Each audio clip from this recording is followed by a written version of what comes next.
Buenas tardes nuevamente, mis hermanos. Vamos a abrir nuestra Biblia en el libro de Colosenses, capítulo 2.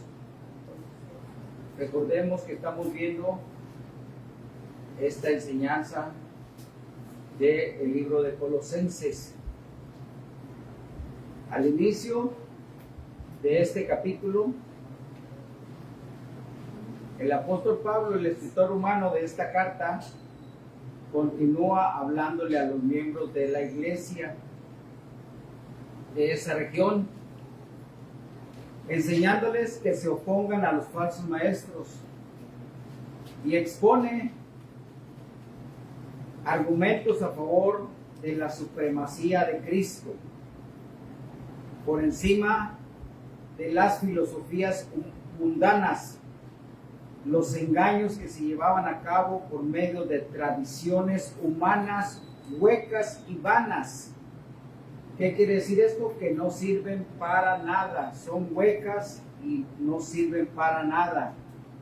Estas filosofías estaban en contraste con la fe que ellos ya conocían, que habían recibido inicialmente cuando se les había compartido por primera vez el Evangelio, cuando se convirtieron a Cristo, cuando se convirtieron de los ídolos al Dios verdadero.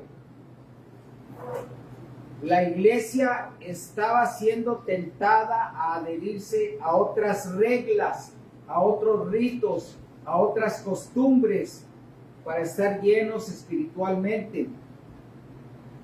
El problema era que ellas contrastaban precisamente con las enseñanzas que habían inicialmente recibido, que eran en Cristo.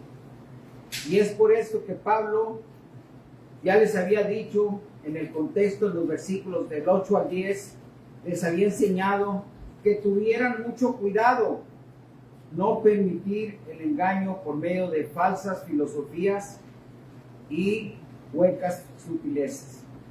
Porque, y esto que vaya para nosotros, hermanos, nosotros debemos de entender que en Cristo estamos corporalmente plenos y Él es la cabeza de todo principado y de toda potestad. No hay, lo acabamos de ver, no hay otro Dios como Él, ¿verdad? A pesar de que el hombre ha inventado muchas religiones, se ha inventado filosofías, el hombre se ha desviado para tradiciones, para ritos, para muchas costumbres que han dejado implantadas en las naciones, en los pueblos, en muchos de estos lugares en donde nosotros ahora estamos.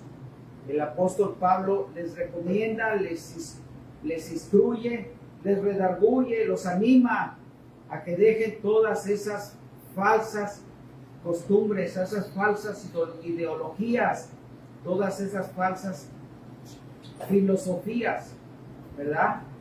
Muchas de esas filosofías aún permanecen hasta nuestros tiempos, como el gnosticismo, como las falsas sectas que niegan la deidad de Cristo. Entonces es conveniente que nosotros vayamos constantemente a la lectura de la palabra de Dios para que podamos creer verdaderamente en ese Dios maravilloso que es el sostén de toda la humanidad, es el creador, el sustentador, y Él es el que vive por los siglos de los siglos. Amén. Vamos a orar, mis hermanos. Gracias, bendito Señor, por esta nuevamente oportunidad que me da, Señor, de poder hablar de ti, Señor, de exponer tu palabra. Señor, permite nuevamente, Señor, que tu Espíritu Santo que mora en nosotros, Señor, sea el que nos guía a toda buena obra, que cada palabra que podamos pronunciar, Señor, de nuestros labios, Señor, sea una palabra perfecta, sea una palabra que instruya, sea una palabra, Señor, que nos lleve al claro entendimiento de tu doctrina. Bendice a este pequeño grupo de hermanos, y que, Señor, todo sea para que el nombre de Cristo, nuestro Señor y Salvador, sea glorificado en los siglos, por los siglos de los siglos. Amén. Gracias al Señor. Entonces, vamos a leer estos versículos que son el tema de hoy, mis hermanos. Estamos ahí en el 11 y 12 de Colosas, capítulo 2, dice, todos a una sola voz, ahí está en la pantalla, en él también fuisteis circuncidados con circuncisión no hecha a mano, al echar de vosotros el cuerpo pecaminoso, carnal, en la circuncisión de Cristo, sepultados con él en el bautismo, en la cual fuisteis también resucitados con él, mediante la fe en el poder de Dios que le levantó de los muertos. Amén. Bueno, en este versículo 11, mis hermanos, ahí lo tenemos. La circuncisión era el típico rito del judaísmo. Era el que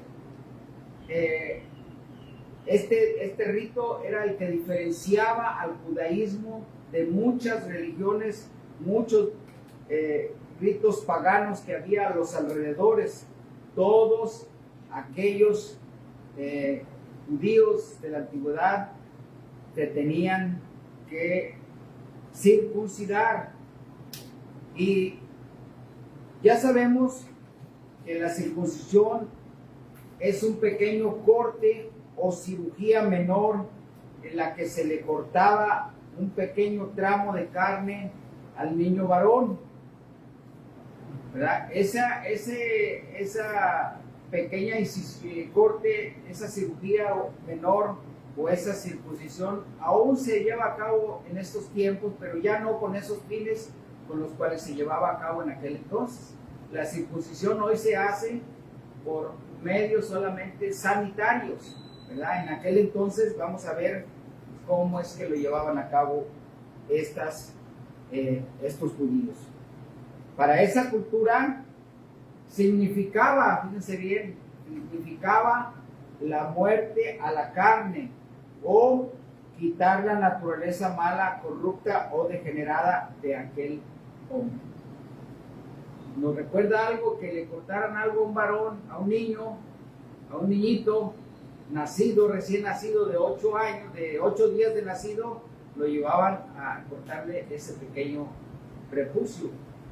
Y ya con eso consideraba no solamente que pertenecía al pueblo judío, no solamente que estaba cumpliendo con lo que les había mandado Dios en aquel entonces, en la antigüedad, sino que con eso consideraba que ya era una persona salva desde el inicio. ¿Les recuerda algo hoy en la antigüedad? En la actualidad, perdón. Pues nos recuerda muchas cosas, ¿verdad? Nos recuerda el bautizo, ¿verdad? De los niños, ¿verdad? Entonces, vayamos a Génesis 17. Génesis 17.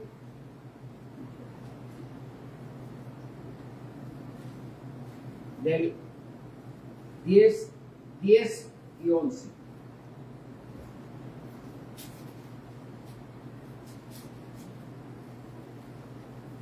¿Quién me lo puede leer por ahí?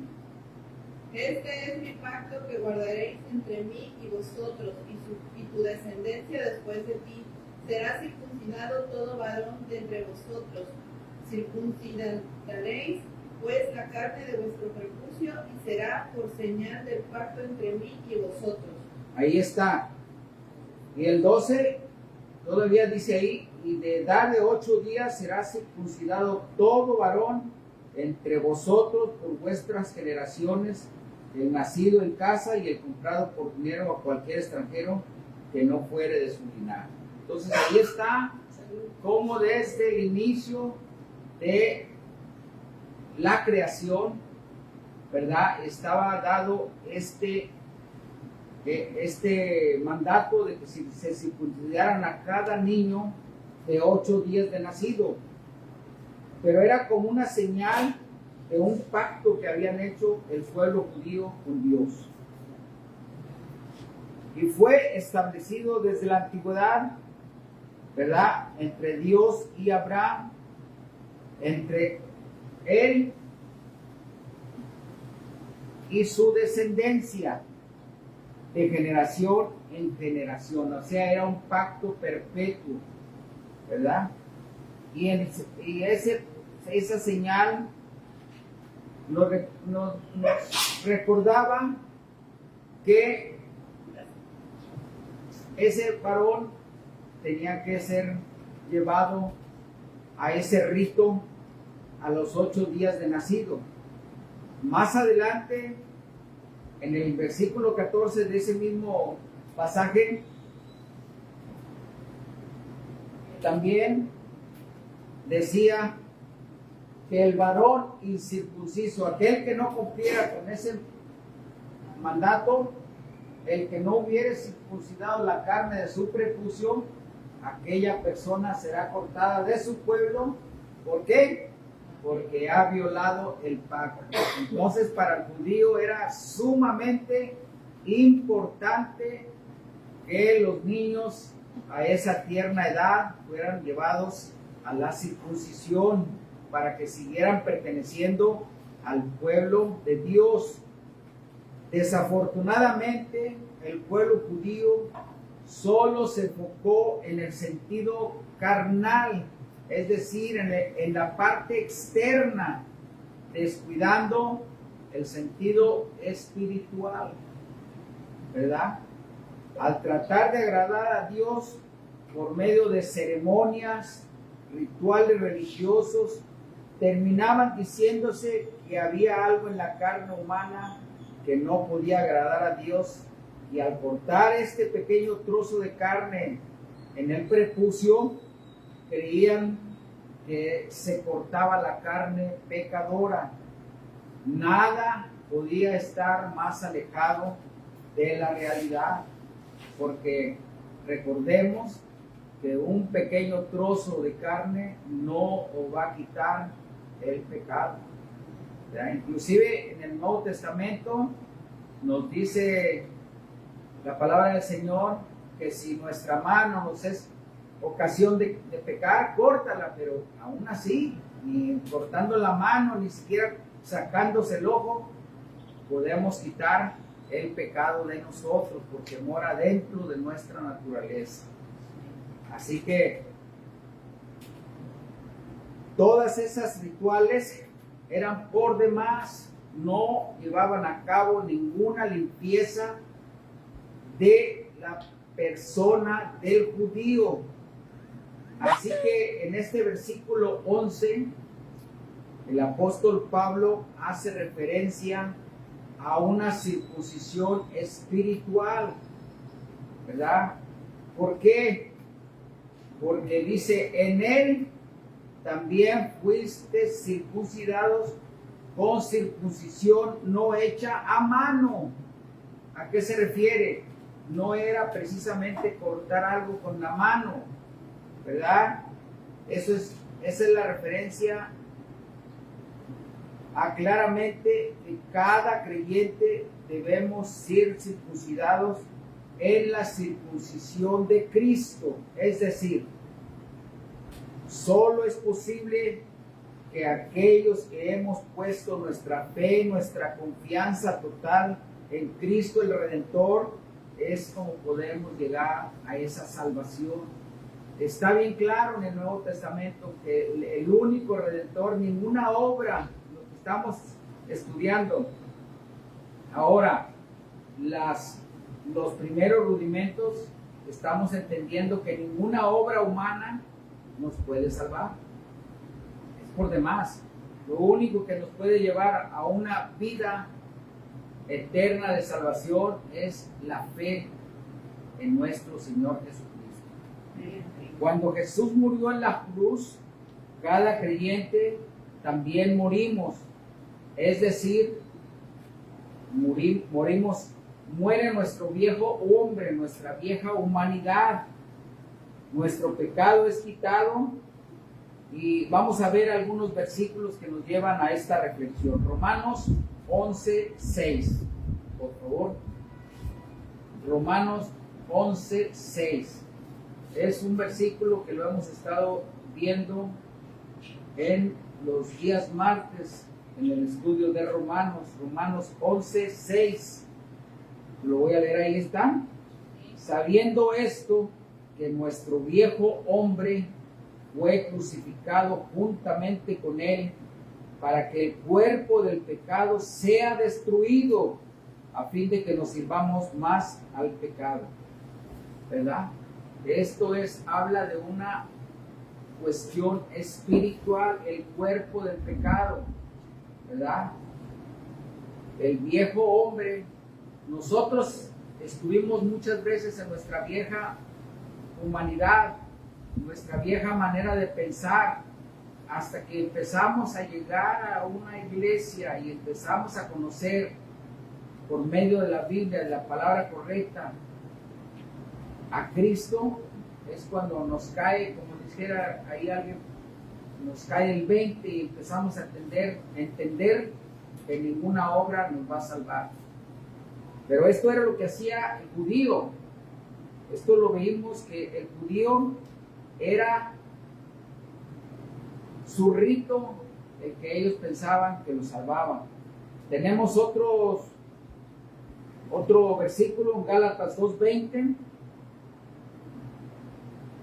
Por favor, es un versículo muy conocido. Con Cristo estoy juntamente crucificado y ya no vivo yo, mas Cristo vive en mí, y lo que ahora vivo en la carne, lo vivo en la fe del Hijo de Dios que me amó y se entregó a sí mismo por mí. Gálatas ahí mismo 6:14, estamos muertos al pecado. Gálatas 6:14.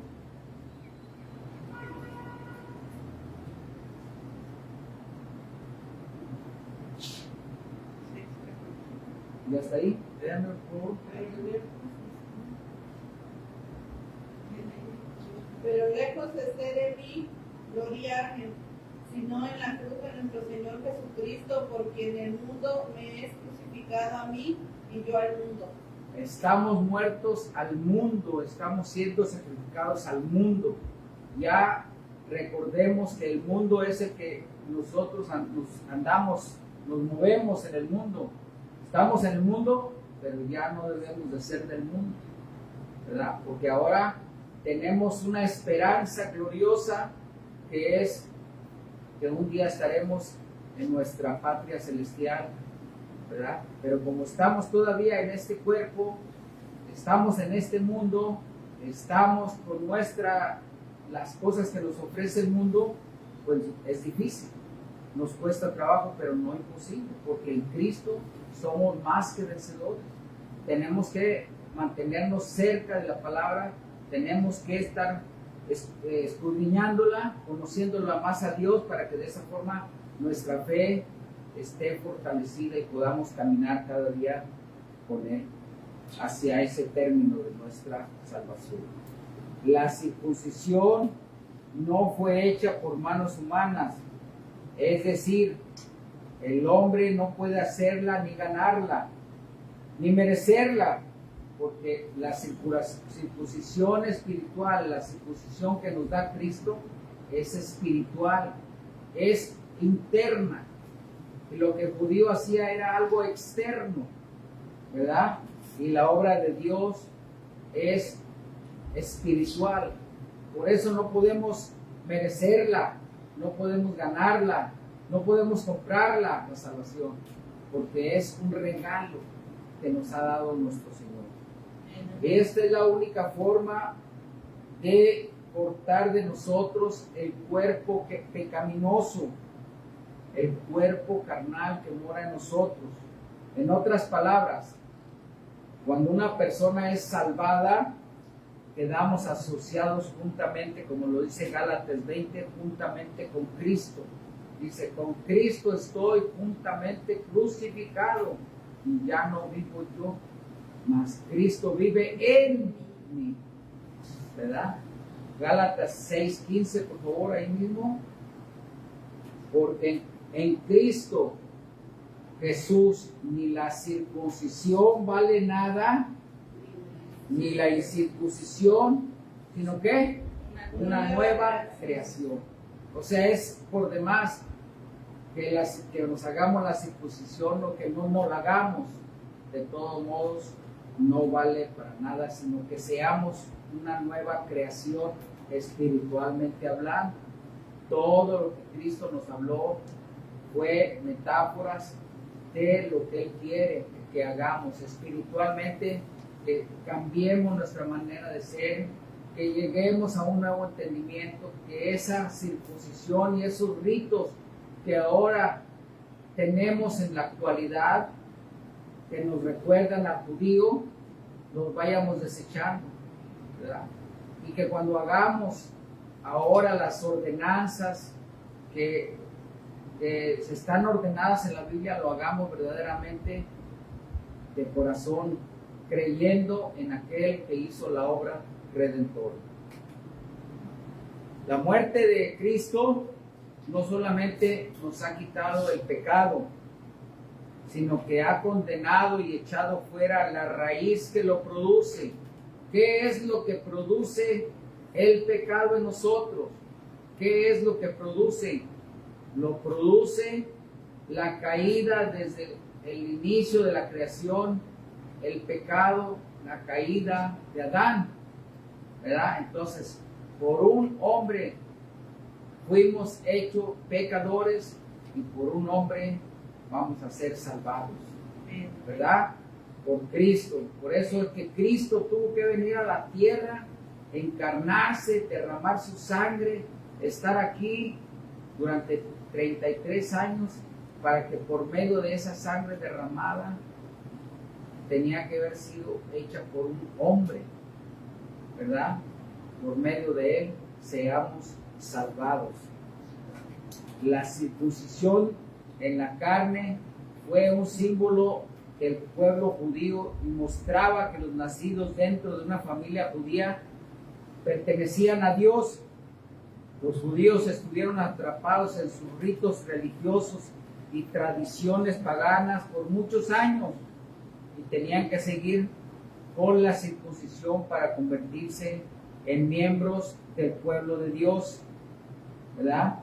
Sin embargo, en la misma ley de Moisés ya estaba establecida la forma correcta de la circuncisión. Vayamos a Deuteronomio 36. Ya ellos que conocían tanto la ley no entendían muchos de estos pasajes. En Deuteronomio, que era un libro de la ley, 36, ¿quién me lo puede leer, por favor?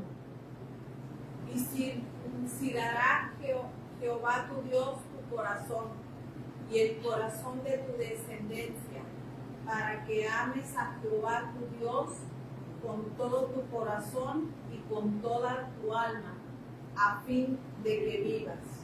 ¿A poco esta parte se refiere a que le circuncidara el prepucio? Pregunto. Ya estaba en la ley. Circuncidará el Señor tu Dios tu corazón y el corazón de tu descendencia, para que ames al Señor tu Dios con todo tu corazón y con toda tu alma, ¿a fin de qué? De que seas salvo, de que vivas. Eso es lo que nos está diciendo, y ya estaba en la ley. Pero ¿qué pasaba con el pueblo judío? Que querían únicamente aplicar lo que les convenía, lo que ellos creían correcto, eso lo hacían. Lo que no les gustaba, decían eso no, ¿verdad? Entonces, ahí vemos las incorrecciones de los ritos, ahí vemos las incorrecciones de las costumbres religiosas que tenían en aquel entonces, ¿verdad? En el versículo 12 de Colosenses, dice: sepultados con él en el bautismo, en el cual fuisteis también resucitados con él, mediante la fe en el poder de Dios que le levantó de los muertos. En este versículo, el apóstol Pablo pasa del tema de la circuncisión al tema del bautismo. Y así como la circuncisión habla de la muerte a la carne, en el bautismo también habla de la sepultura del viejo hombre, ¿verdad? La enseñanza es que no solo hemos muerto con Cristo, sino que hemos sido sepultados con Él. Esto es lo que representa el bautismo, y todos aquellos que ya hemos sido bautizados, hemos llevado a cabo este compromiso con el Señor de que nuestra vieja humanidad ha sido muerta, ha sido sepultada, pero hemos resucitado ahora en nuestra nueva humanidad para Cristo, para servirle a Él. No se nos olvide que este es un compromiso para con Dios, no con el hombre ni con la iglesia, sino para con Dios, ¿verdad? El bautismo lo debemos de hacer públicamente para que haya testigos presenciales. No se debe hacer el bautismo como también se hizo durante muchos años, se hace aún en la actualidad a los niños como si fuera una circuncisión. A los tantos días de nacido, llévalo al bautizo al niño para que se haga cristiano, para que se haga católico, para que se haga religioso. Eso es una de las grandes barbaridades que hoy se cometen y se siguen cometiendo. ¿Por qué? Porque un bebé va a crecer y entonces se va a ir hasta donde sus pensamientos, su corazón lo lleve, ¿verdad? Pero un bautismo de niño no lo va a hacer cambiar de ninguna forma, así como al judío en su nacimiento una circuncisión no le iba a quitar el pecado. Eso lo debemos de entender y debe de quedar más que claro para que nosotros podamos llevar a cabo este compromiso de entenderlo para poderlo explicar muchas de las veces, ¿verdad? Y no ser partícipes de a veces de las cosas que se hacen erróneamente. El bautismo, como ya lo sabemos, ya lo explicamos cuando estuvimos estudiando las ordenanzas, el bautismo y la Santa Cena. Son dos ordenanzas que se hacen para el que ha sido creyente, el que ha sido ya atraído hacia Cristo, y se hace en forma pública y se lleva a cabo en donde es sumergido totalmente a las aguas y levantado para la nueva vida. Esto era lo que nosotros éramos antes, como hijos naturales de Adán. Estábamos muertos y hemos resucitado para la nueva vida. Por lo tanto, ese pecado que moraba en nosotros nos tenía separados totalmente de Dios. Nada de lo que éramos antes le agradaba a Dios, porque siempre íbamos hacia lo malo. Nuestra naturaleza siempre iba hacia lo malo, ¿verdad? Aunque nosotros pudiéramos ser muy rectos, muy moralistas, muy buenos padres, muy buenos trabajadores, muy buenos en toda la extensión de la palabra, pero siempre había algo que nos llevaba hacia el mal.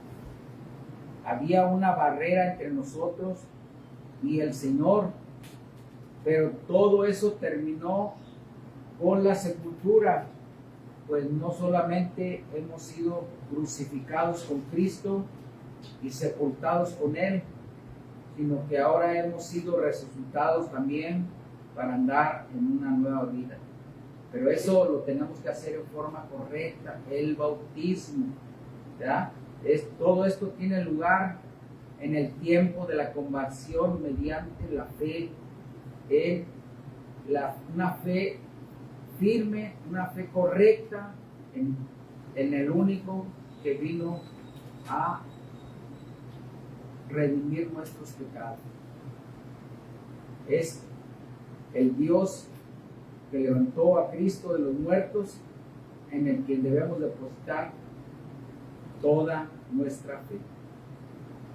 Así nosotros también un día seremos levantados para estar con Cristo en su trono de gloria. Así como Cristo murió, resucitó al tercer día y ascendió al cielo. ¿Y dónde está Cristo? A la diestra del Padre.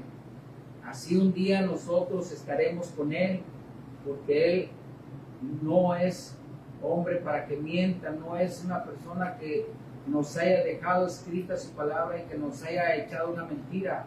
que Él nos dijo, al lugar donde voy, ahí un día ustedes estarán, los que hemos creído en Él.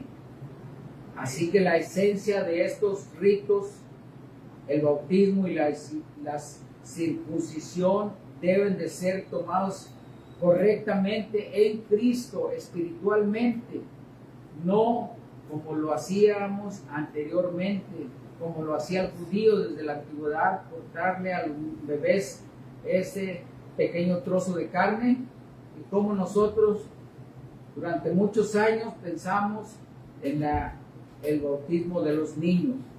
El creyente que ya está circuncidado en Cristo, nosotros si ya somos circuncidados en Cristo, también estamos sepultados con Él en el bautismo, si ya hemos sido bautizados. Ambos ritos señalan la limpieza de nuestros pecados. Ambos ritos señalan que ya somos limpios espiritualmente. Ahora ya estamos en un camino de santificación. Sabemos que este es un proceso que va a llevarnos al resto de nuestra vida hasta que un día estemos en la gloria con el Señor. Pero busquemos siempre la santificación, porque la palabra de Dios es muy clara cuando dice: sin santificación nadie verá al Señor. Porque en el lugar donde está Él es un lugar puro, es un lugar donde no hay pecado. Entonces Él tuvo que mandar a su Hijo para limpieza de nuestros pecados. Así que nosotros también tenemos que poner de nuestra parte, quitarnos todas esas cosas que nos estorban y llegar un día a la meta final, que es estar con Él en ese lugar en donde está Él. El creyente que está circuncidado en Cristo, también estamos sepultados con Él. Ambos ritos, ya lo dije, señalan la limpieza de nuestros pecados y que el pecado ya no tiene dominio sobre nosotros. ¿Tenemos pecado? ¿Estamos en esta carne? ¿Somos pecadores? Sí, pero ya el pecado ya no nos debe de dominar. Quien se debe dominar todavía con los pecados, ojo, tengamos cuidado para ver si nuestra fe no es falsa, si nuestra conversión no es falsa, ¿verdad?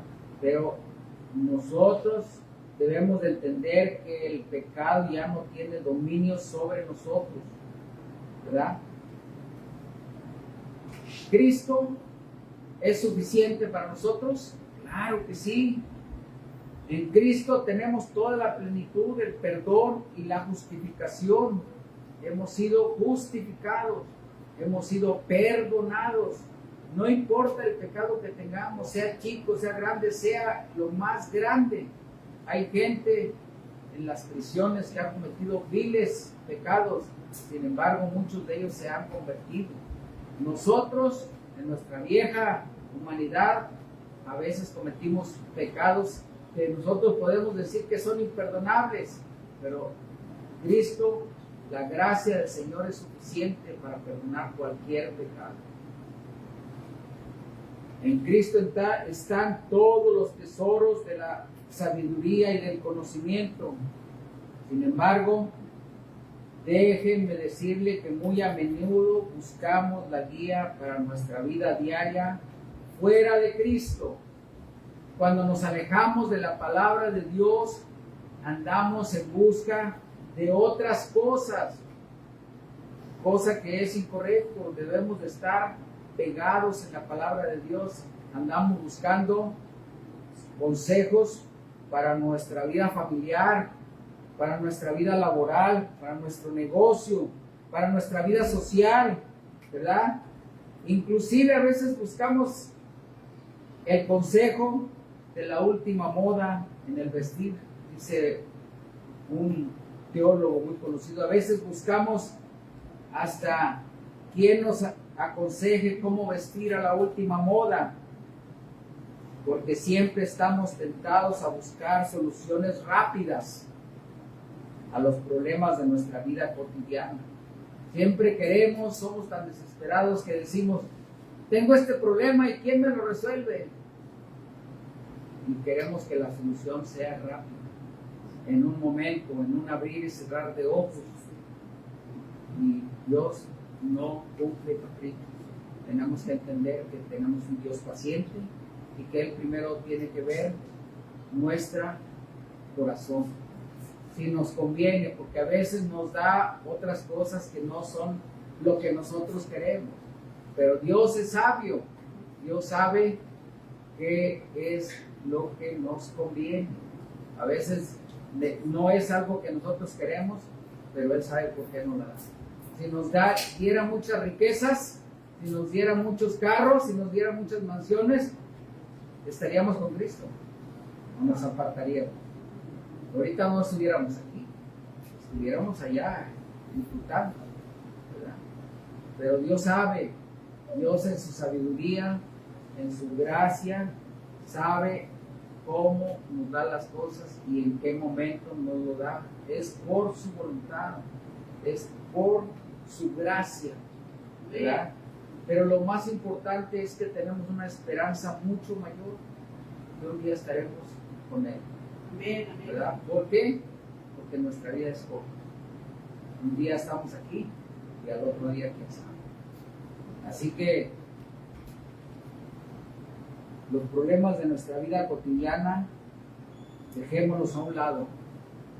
No nos regocijemos en experimentar la búsqueda perpetua en otro lado, sino que busquémosla en Cristo y el gozo de estar unidos a Él. A menudo nos hacemos muchas preguntas, pero aquí tenemos unas preguntas. El pueblo mexicano está lleno de ritos religiosos, costumbres paganas y tradiciones humanas. Somos un pueblo eminentemente idólatra, lleno pueblo por pueblo de tradiciones y costumbres paganas. Entonces, si nosotros nos estamos apartando, ¿estamos haciendo lo correcto o lo incorrecto? Estamos haciendo lo correcto, ¿verdad? Dejemos a ellos, y si nos invitan, pues que nos inviten, pero nosotros sigamos al único Dios verdadero. ¿Cómo son nuestros patrones de conducta en nuestra vida diaria? Eso ya no me la contesto. Ahora sí, contesten a ustedes cada uno. ¿Cómo son sus patrones de conducta en nuestra vida diaria? ¿Estamos con Cristo? ¿Tomamos en cuenta a Cristo? ¿O queremos soluciones rápidas? ¿O qué hacemos? Tenemos paciencia. Cada uno de ustedes llévese en su mente esta pregunta. ¿Consideramos a Cristo en su muerte y resurrección para llevar nuestra vida de santificación? ¿Consideramos a Cristo en su muerte y resurrección para llevar nuestra vida por el camino de la santificación? ¿O ya saliendo de aquí se nos olvida todo?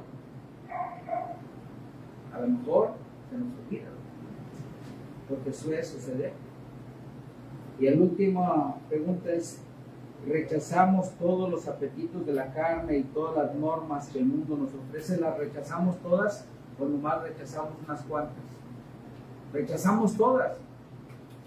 Así debería de ser, ¿verdad? Pero a veces nos quedamos con el mundo.